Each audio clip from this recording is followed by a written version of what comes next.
Tomstep นื้อ เนื้อ means beef. Yan, pwede yung order ng kanin. spicy. Ang ingay-ingay na, nagbablog ako. Ano naman ang another Thai food na pwede nyong i-try pag nandito kayo sa Thailand. Yan. Ano pangalan yan? Ano mo ito? Yan. This is, we call it yam talay. They call it, yam is salad. Yeah. Yam talay, talay means seafood. Yeah. Spicy seafood salad. Yan. Pakita mo dito. Yan. So, kompleto yan, Jay. May, ano siya? May tahong. May sibuyas, celery, at saka onion leaves. Yan o. Tapos ano to? Spring onion pala.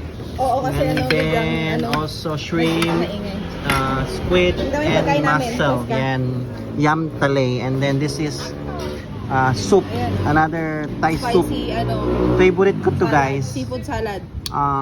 Tomstep นื้อ. นื้อmeans beef. Yan, pwede yung order ng kanin. spicy. Ang ingay mo ina, nagbablog ako. Yan, Tomstep นื้อ. Yan. Beef.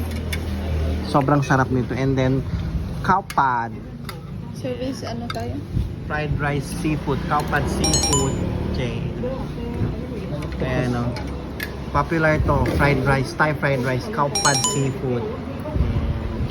Yeah, you can try this all when you are here in Thailand. Tulog na yun. Cow pad seafood, yam talay, แล้วก็ Tomstep เนื้อ นั่นแหละ นั่นแหละ นั่นแหละ pala ang Tomstep เนื้อ lasang siya, medyo maasim ng konti.